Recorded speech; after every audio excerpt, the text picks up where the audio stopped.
Chaque jour, Charles et Carole vous présentent la leçon de l'école du sabbat.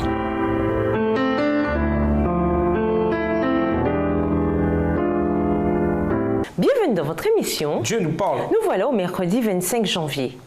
L'esprit de vérité. Lisons Jean 14, le verset 6 et Jean 17, le verset 17. Quel est le sens de la vérité dans ces passages? Jean 14, verset 6, Jésus lui dit, « Je suis le chemin, la vérité et la vie.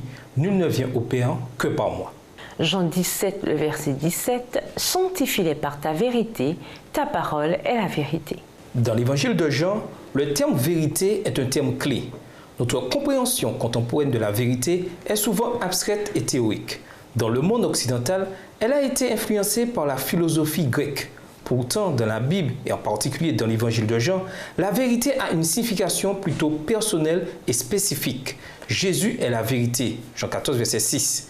Tandis que la parole écrite de Dieu est véridique, comparée avec Jean 17, verset 17, Psaume 119, verset 142, la vérité de Dieu est révélée d'une manière suprême dans la personne de Jésus-Christ.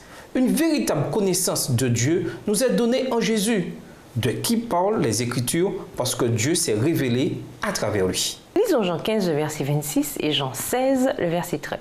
Quelle fonction le Saint-Esprit a-t-il en tant qu'esprit de vérité? Jean 15, verset 26.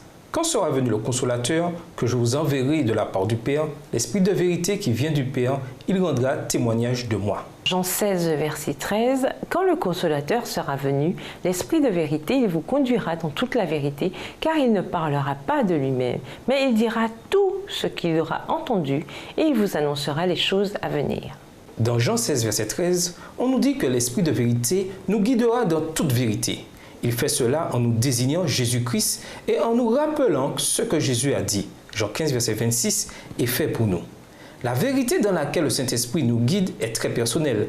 Il élève Jésus et nous guide dans une relation vivante et fidèle avec lui. Quand Jésus a parlé avec la femme samaritaine, il a dit que Dieu doit être adoré en esprit et en vérité. Jean 4, verset 24. Quand nous demandons la direction du Saint-Esprit, il nous guide vers Jésus qui est le chemin, la vérité et la vie. Jean 14, verset 6. La vérité dans la Bible n'est pas quelque chose d'abstrait ou de théorique, comme c'est souvent le cas en philosophie. La vérité englobe une relation profondément personnelle et fidèle avec notre Créateur et Rédempteur qui est appelé le Dieu de toute vérité. À comparer avec Deutéronome 32, le verset 4 et Psaume 31, le verset 5.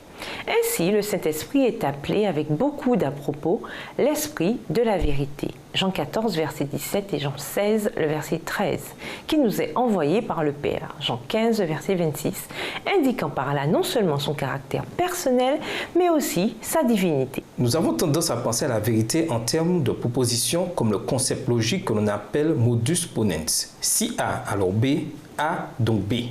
Et incontestablement, un grand nombre de vérités que nous comprenons, nous les comprenons comme des propositions. Comment, cependant, comprenez-vous l'idée de vérité comme personne? Préparez votre réponse pour sabbat. Et nous vous laissons avec la question du jour. Comment faire la différence entre l'œuvre du Saint-Esprit en vous et celle de Satan? Au revoir. Et à demain si Dieu veut. Dieu nous parle. Chaque jour, Charles et Carole vous présentent la leçon de l'école du sabbat.